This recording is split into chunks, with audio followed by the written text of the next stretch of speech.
আচ্ছা ম্যাডাম, আর কিছুদিন পরেই তো রাধা অষ্টমী, এবং এই মানুষজন রাধা অষ্টমী সম্পর্কে অতটা কিন্তু আলোকিত নন।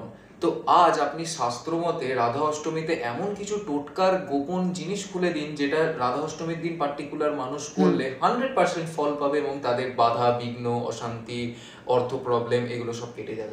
আমার যত দর্শক বন্ধু আছে প্রত্যেকেই আমি দেখেছি তারা ভগবান শ্রীকৃষ্ণের কিন্তু জন্মাষ্টমী খুব ভালোভাবে পালন করেছেন। তো এই 31শে অগস্ট 2025 কিন্তু রবিবার রাধাষ্টমী, ভাদ্র মাসের শুক্লপক্ষের অষ্টমী তিথিতে কিন্তু রাধা অষ্টমী পালন করা হয়। আর এটা কিন্তু অত্যন্ত পবিত্র একটা তিথি। তো সবাই হয়তো জানেন যে যারা জন্মাষ্টমী পালন করেন তাদের কিন্তু রাধাষ্টমী ব্রত পালন কিন্তু আবশ্যিক, মানে করতেই হবে, না হলে এই জন্মাষ্টমীর যে সুফল যে মানে পাওয়া হয় সেটা কিন্তু অপূর্ণ রয়ে যায়, পুরোটা কিন্তু ফল প্রাপ্তি ঘটে না।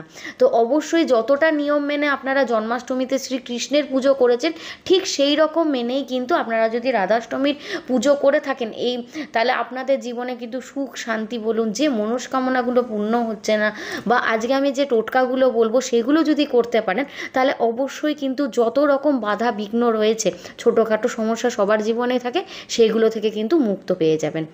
তো অবশ্যই কমেন্ট করে কিন্তু জয় শ্রী রাধাকৃষ্ণের জয় লিখতে কিন্তু একদমই ভুলবেন না। আর টোটকাগুলো প্রথমেই বলে রেখি, রাধাষ্টমীর দিন যাদের মানে বাড়িতে শ্রীকৃষ্ণ বা রাধার মূর্তি আছে তারা কিন্তু যুগল মূর্তি পুজো করুন।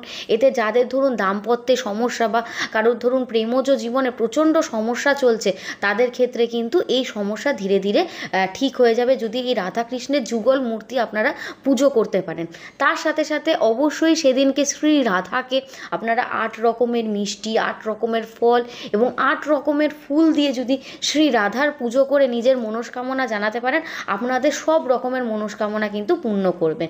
এছাড়াও এই দিনকে অবশ্যই রাধারানীকে রাবড়ি কিন্তু অর্পণ করুন। রাবড়ি হচ্ছে রাধারানীর খুবই প্রিয় একটা জিনিস। আপনারা যারা দাম্পত্য সম্পর্কে অনেক দিন ধরে তিক্ততার মধ্যে রয়েছেন, তারা স্বামী স্ত্রী যুগলে যদি রাধারানীকে অর্পণ করতে পারেন এই রাবড়ি, তাহলে কিন্তু সম্পর্কে অনেকটাই মিষ্টতা আসবে। যাদের বিয়েতে ধরো অনেক দিন ধরে বাধা আসছে, তারা একজোড়া ময়ূরের পালক যদি রাধারানীর চরণে অর্পণ করতে পারেন, তাদের বিয়ের বাধা কিন্তু শীঘ্রই কেটে যাবে। এরপরেই বলি, যারা শ্রীকৃষ্ণের বা রাধারানীর যুগল মূর্তি যাদের বললাম পুজো করছেন, তারা অবশ্যই শ্রীকৃষ্ণকে কিন্তু হলুদ বস্ত্র এবং রাধারানীকে যদি গোলাপি বস্ত্র দিয়ে পুজো করতে পারেন, খুব ভালো ফল পাবেন। এছাড়াও যারা দাম্পত্য জীবনে সুখ শান্তি বা মনের সকল ইচ্ছা যারা পূরণ করতে চান, তারা একটা পাত্রে একটা গোলাপ ফুল, একটা বাঁশি আর একটা যদি ময়ূর পালক এবং মিষ্টি সহযোগে তাদের যুগলকে যদি অর্পণ করেন, তাতেও কিন্তু